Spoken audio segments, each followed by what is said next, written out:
It was an Ole Miss State game that was played at the old fairgrounds in Jackson, and the coach at Ole Miss, whose name escapes me right now, it was a real cold, wet day, so he had in their coffee on the sidelines, he spiked it, whiskey.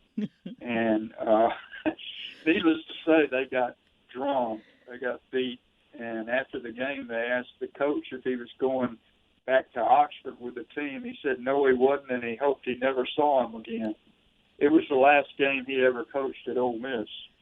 There was an NFL player who was part of the greatest Ole Miss team ever. Tell us about him. Well, Larry Grantham, he was a linebacker and defensive end. He played end at Ole Miss and then played linebacker for the New York Jets, and actually was in the AFL for most of his career.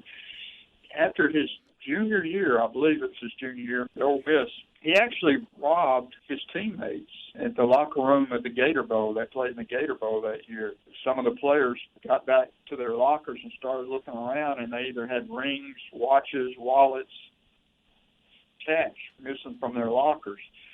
When they looked around, Grantham wasn't there. It turns out he took the stuff.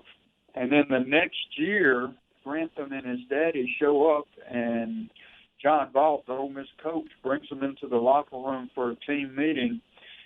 The daddy speaks first and says the son knows the error of his ways and has given his life over to Christ and all this. And then the player gets up and says how sorry he is. And then Vaught speaks and tells the team it's up to them whether or not to take him back. Vaught leaves the room.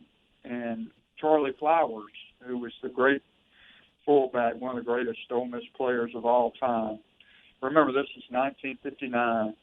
Flowers gets back and gets up and talks about what a sorry thing that Grantham had done. And then he said, but you know, he's our best end and our best defensive player, and he makes us a much better team. And they take the vote, and they vote to take him back. And he really was one of the greatest defensive players of all time. On that 1959 team, it did not give up a touchdown drive the entire season. Had it not been for Billy Cannon's 89-yard punt return, that Ole Miss team might be widely regarded as the greatest college football team in history. And Grantham was the best defensive player on the team. It isn't the type of book you sit down and read. You can go to parts that you want to read about, different periods of time or different players, different moments in Ole Miss football. Is that how you would read it? Absolutely. There are profiles of many different players. There are even vignettes about strategy coaches took and whether it was right or wrong. Mississippi State University and Ole Miss, of course, have this fierce competition. Are there any stories surrounding that?